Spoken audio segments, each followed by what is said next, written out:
We're here with UNE women's lacrosse players Courtney Kendall, Johanna Currier, and Hannah Tavella following UNE's 11-10 victory over Gordon College, the third seed in the Commonwealth Coast Conference Championship, game that was played on Saturday afternoon. Hannah, they scored the first goal of the game, then UNE rallied a bit to take a 6-2 lead at one point during the first half. How important was it to get out to an early lead like that?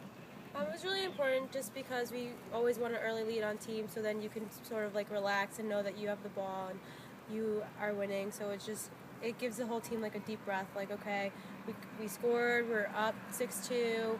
When we get the ball, we don't have to rush and we don't need to score right away. We can just settle it, get the ball, pass it around, and really just get that offensive movement. So getting a lead really is important. Joanna, towards the end of the first half, they started to come back a bit. By halftime, it was 6-5, and it was close throughout most of the rest of the way. Talk about the defensive perspective on the game. You guys had already beaten them down there earlier in the season by a 2-goal difference, so the tight game was something that you had already experienced before. Talk about that part of it. A lot of it was just the defense working together. We had a little bit of a letdown in communication, and that's when they started to score a little bit more.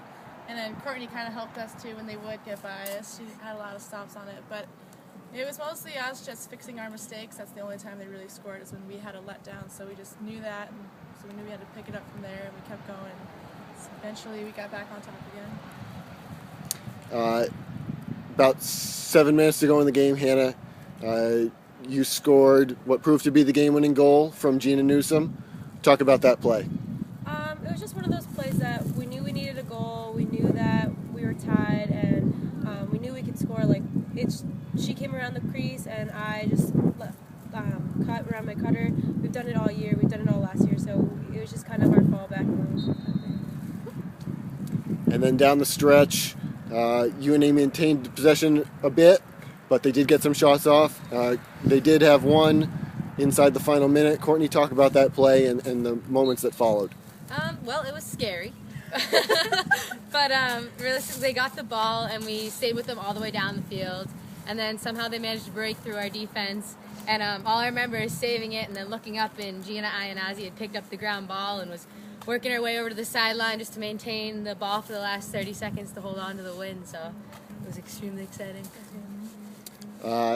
So with the victory, now go to face the second-seeded Endicott College Gulls, a team that you've played just within the last 2 weeks.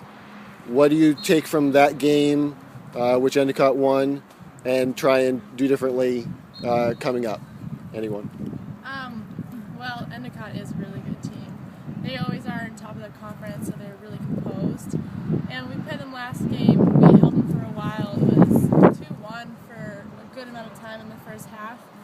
And so now we know that when we lost our composure, that's when they picked up and they capitalized on our mistakes. So in practice, we've been working on kind of getting frantic, having the offense getting frantic, and having the defense adjust to it, and knowing how to move. And they're also working on our defense a little bit more, being a little bit high pressure, working on our offense, having them kind of manipulate the way that Endicott plays so that we know how to play it well. Last time we played them, we just play a little sloppy, and we did get their energy. So we're just gonna try and play our game and really focus on our game and do the things that we know how to do best. And it should be a battle. Yeah, we're gonna win some draws this game. Really good game. Well, congratulations on making it this far and the win over Gordon on Saturday, and good luck on Wednesday. Thank you. Thank you.